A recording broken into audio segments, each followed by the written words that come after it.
with your CIGTV News Update. I'm Donna Bush. In our top story, the Department of Tourism today hosted another in its series of workshops to promote customer service excellence. 16 persons from the public and private sector attended the latest Pride seminar. Pride stands for personal responsibility in delivering excellence. Now, the all-day session called for participants to know your Cayman Islands, and trainers presented on the last 500 years of the island's history, heritage, and culture. The Pride Workshop aims to embed service excellence throughout the local service industry. They also seek to ensure that persons in direct and indirect contact with visitors are knowledgeable about the culture of the country. Meantime, the Mental Health Commission recently held its first training session on new legislation.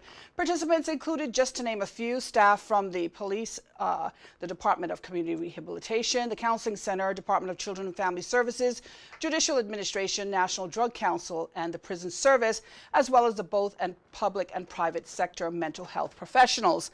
Now, topics included a comparison between the old legislation and the new, as well as the right of the patient or nearest relative to appeal, among other areas. Each attendee reflected on their role and how the new legislation will impact their function. Future training sessions are planned for teachers, healthcare workers, laypersons, counselors, and other mental health professionals. Under the new law, the Mental Health Commission oversees and delivers mental health training and sensitization sessions for prison officers, constables, and any others who may be expected to deal with mental health patients.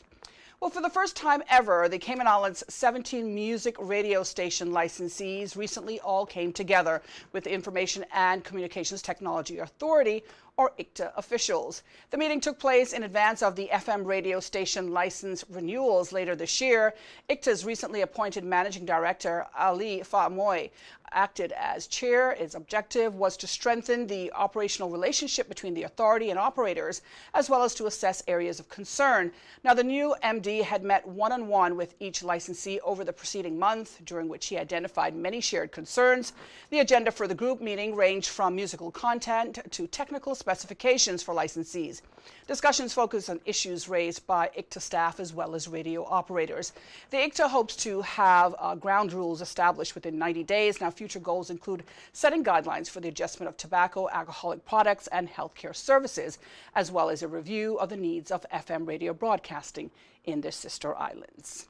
Well, as always, if you missed today's news update, you can get all the details on our Facebook and YouTube pages. And of course, don't forget to tune into Radio Cayman's For the Record and Talk Today shows, which is always packed full of exciting guests. And I'm Donna Bush, wishing you a good night, thanking you for watching, and hoping you'll do the same again tomorrow. Until then, bye-bye for now.